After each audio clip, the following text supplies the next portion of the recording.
Welcome to our channel friends. APSRTC ఉద్యోగులు ఎవరైతే 58 సంవత్సరాలు నిండిన వారు పెన్షన్ కొరకు 10D ఫారాన్ని ఆఫీస్ ద్వారా ఈపీఎఫ్ఓకు పంపించుకున్నారు.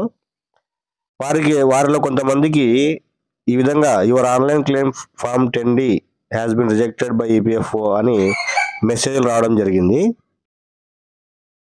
మరి ఈ ఉద్యోగి 10D ఫారం సమర్పించిన తర్వాత విజయవాడ పిఎఫ్ ఆఫీస్ నుంచి ఈ ఉద్యోగి ఓటీపీలు అడిగి 10D ఫామ్ క్లెయిమ్ సబ్మిట్ చేసిన తర్వాత కొన్ని రోజులకు ఈ విధంగా మెసేజ్ రావడంతో కంగారు పడడం జరిగింది. ఈ విధంగా ఇంకా ఎవరికైనా మెసేజ్లు వచ్చింటే వారు కంగారు పడాల్సిన అవసరం లేదు. మరి ఈ 10D ఫారం క్లెయిమ్ ఎందుకు రిజెక్ట్ అయిందో ఆన్లైన్లో తెలుసుకునే అవకాశం ఉంది. మరి ఈరోజు మనం ఈ వీడియోలో ఈ విధంగా మెసేజ్లు వచ్చిన వారు కానీ లేదా 10D ఫామ్ క్లెయిమ్ పెట్టిన వారికి కూడా వారి యొక్క 10D క్లెయిమ్ స్టేటస్ అంటే సబ్మిట్ అయిన తర్వాత ప్రాసెస్లో ఉందా లేదా రిజెక్ట్ అయిందా, రిజెక్ట్ అయింటే ఎందుకు రిజెక్ట్ అయింది అనే కారణాన్ని కూడా మనం చూద్దాం. అంతకన్నా ముందు నాకు చిన్న విజ్ఞప్తి, మీరు కనుక మొదటిసారి మన ఛానల్ విజిట్ చేసినట్లయితే వెంటనే ఈ వీడియో కింద కాబట్టి సబ్స్క్రైబ్ అనే బటన్ పైన టచ్ చేసి మన ఛానల్ సబ్స్క్రైబ్ చేసుకొని ఈ వీడియోని లైక్ చేసి మీ ఫ్రెండ్స్తో షేర్ చేయండి.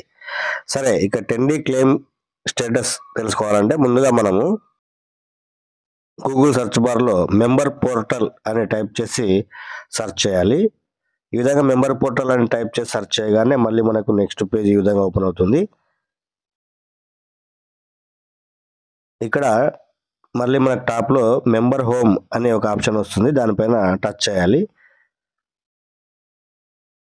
ఇది ఈపీఎఫ్ఓ లాగిన్ పేజీ. గతంలోనే మనం ఇతర వీడియోలో కూడా మనం ఎలా లాగిన్ కావాలని తెలియజేయడం జరిగింది.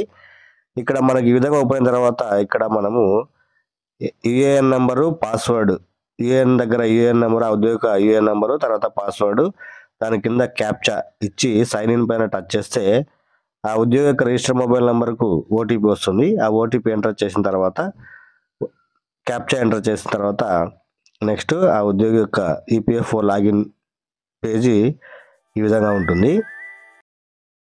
నేను ఒక ఉద్యోగి యొక్క యూఏఎన్ నెంబరు, పాస్వర్డ్ ఇచ్చి క్యాప్చా ఇచ్చి లాగిన్ అవుతాను. ఈ విధంగా లాగిన్ అయిన తర్వాత లాగిన్ పేజ్ ఈ విధంగా ఉంటుంది. ఈ పేజీని కనుక మనం కొంచెం జూమ్ చేస్తే పైన మనకు మేనేజ్ అకౌంట్ అని, దాని పక్కన ఆన్లైన్ సర్వీసెస్ అనే ఆప్షన్ వస్తుంది, దానిపైన టచ్ చేయాలి. దాన్ని టచ్ చేస్తే మనకు డ్రాప్ మెనూ ఈ విధంగా వస్తుంది. ఇక్కడ ట్రాక్ క్లెయిమ్ స్టేటస్ అనే ఒక ఆప్షన్ ఉంటుంది, దానిపైన టచ్ చేయాలి. ట్రాక్ క్లెయిమ్ స్టేటస్ దానిపైన టచ్ చేస్తే మళ్ళీ మనకు నెక్స్ట్ పేజీ ఈ విధంగా ఓపెన్ అవుతుంది. ఇక్కడ ఆ ఉద్యోగి యొక్క 10D ఫారం సంబంధించినటువంటి క్లెయిమ్ సంబంధించినటువంటి ఇన్ఫర్మేషన్ ఇక్కడ మనకు చూపించడం జరుగుతుంది. ఇక్కడ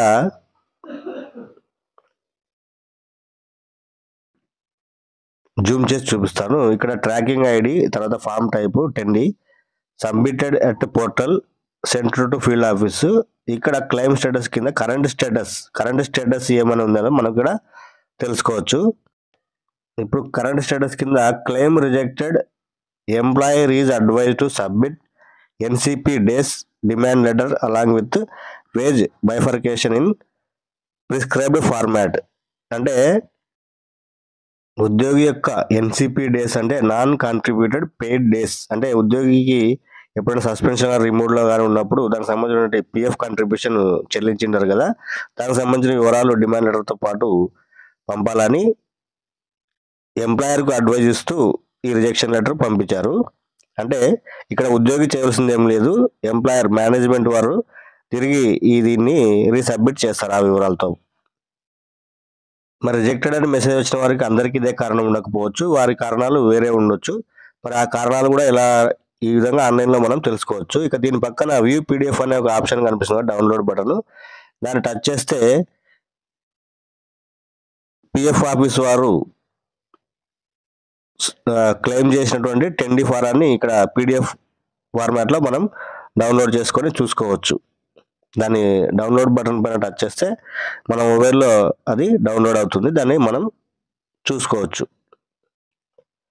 సో అర్థమైంది కదా ఫ్రెండ్స్, 10D క్లెయిమ్ స్టేటస్ అంటే రిజెక్ట్ అయినట్టు మెసేజ్ వచ్చిన వాళ్ళు కానీ 10D ఫామ్ ఆన్లైన్ చేసిన వాళ్ళు కానీ వారి యొక్క క్లెయిమ్ స్టేటస్ ఆన్లైన్లో తెలుసుకునే విధానం. మరి ఈ సమాచారం కనుక మీకు ఉపయోగకరంగా అనిపిస్తే వెంటనే మన ఛానల్ సబ్స్క్రైబ్ చేసుకొని వీడియోని లైక్ చేసి మీ ఫ్రెండ్స్తో షేర్ చేయండి. Thanks for watching.